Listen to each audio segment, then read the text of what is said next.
గూడూరు తహసీల్దార్ car అతివేగంతో వచ్చి ద్విచక్ర వాహనాన్ని ఢీకొనడంతో తల్లి కుమారుడు తీవ్రంగా గాయపడిన సంఘటన మహబూబాబాద్ జిల్లా కేంద్రంలో శుక్రవారం నాడు నందినగర్ సమీపంలో సుధాకర్ పెట్రోల్ బంక్ ఎదురుగా చోటు చేసుకుంది.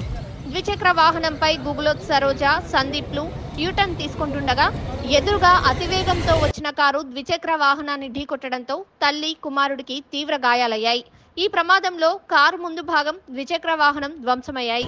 కారు ఎయిర్ బెలూన్లు సకాలంలో తెచ్చుకోవడంతో కారులో గూడూరు తహసీల్దార్ మరియు సిబ్బంది స్వల్ప గాయాలతో బయటపడ్డారు. ఈ ప్రమాద ఘటనపై పోలీసులు కేసు నమోదు చేసుకుని దర్యాప్తు చేస్తున్నారు.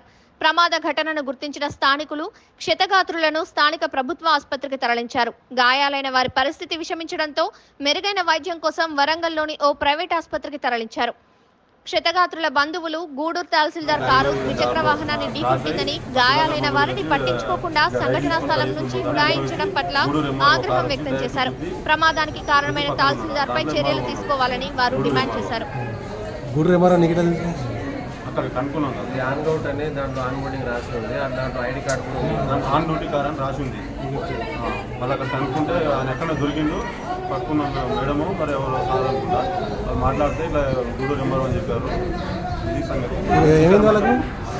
పక్కది రైట్ లెగ్ మొత్తం ఒక్క ఇరిగి బయటపడ్డది. మళ్ళీ తలకు దెబ్బ తాకింది.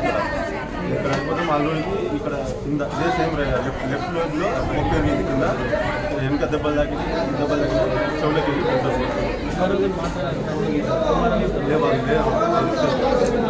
అసిస్టెంట్ వాళ్ళని పంపించింది.